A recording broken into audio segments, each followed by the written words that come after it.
minus 1 over k. I think here I'm left with a 1 over k minus 2 minus a 1 over k plus 1. Here I'm left with a 1 over k minus 1 minus 1 over k plus 2.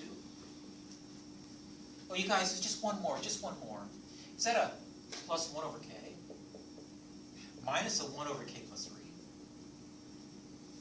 And I know it looks like a mess, but you have to confess, it really isn't that bad. Check this out. See this negative 1/4? Cancel the positive 1. The negative 1/5 is going to cancel with the next positive 1/5 here. The negative 1/6 is going to cancel with the next positive 1/6 in there. Matter of fact, going backwards, check this out. I think this positive 1 over k cancels with this negative 1 over k. I think the 1 over k minus 1 is going to cancel out with what's over here. I think the 1 over k minus 2 is going to cancel with what's next. Same with the 1 over k minus 3. As a matter of fact, I think when it comes to s sub k, the only thing really left over is the following. Let's see, I've got a 1/3 times stuff. Let's talk about the stuff. From the beginning, only 3 terms remain standing. This, this, and this.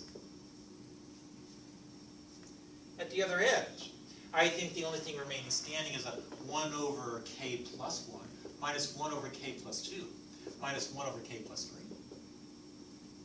However, if I were to take the limit of the kth term of the sequence of partial sums, I think what's going to end up happening is I'm going to take the limit of all that garbage. The last 3 terms go to 0. And I think I'm merely left with a 1/3 times the sum of these 3 beasts. Doesn't say I've got 1/3 times, I don't know. Or shall I say, I've got a 1/3 times 11/6. Or shall I say I got 11 over 18. So I maintain that this particular infinite series up here converges to nothing more than what the kth term of the sequence of partial sums converges to, and I think this infinite sum is nothing more than 11/18. Now you guys, I pulled a fast one on you. This is a very special type of series for which things kind of telescoped in. I'll give it a name. Also classified as a telescopic series because through partial fraction decomposition, I was able to rewrite each of these terms, so I get collapsing of terms all over the place, except for a finite few at the beginning and the end. How do you know to do partial fraction decomposition? I mean, what tips you off? Only because you're deep sleep since you're integration experts. You recognize that as a rational expression Yes.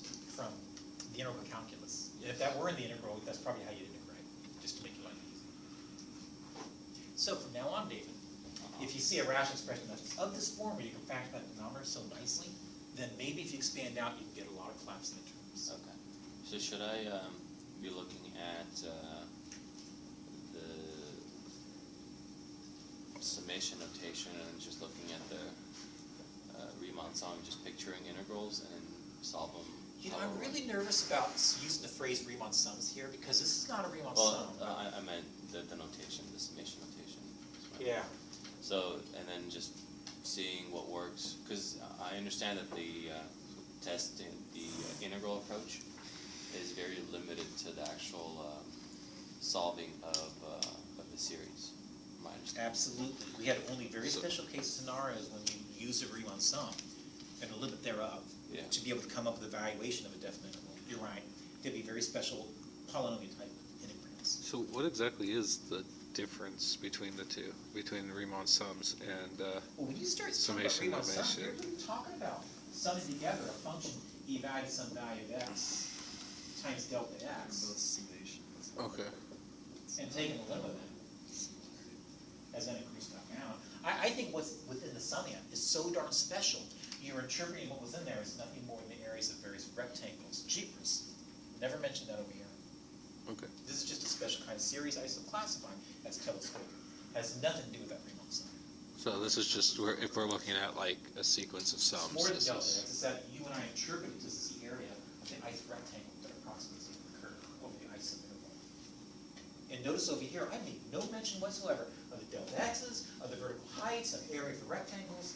I didn't mention any of that garbage. Because they're just lines. Okay, I would more like to think of the outputs for individualized for n as a number. I would. So can I get the homework?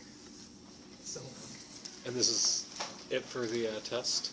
yes, this is it for the test.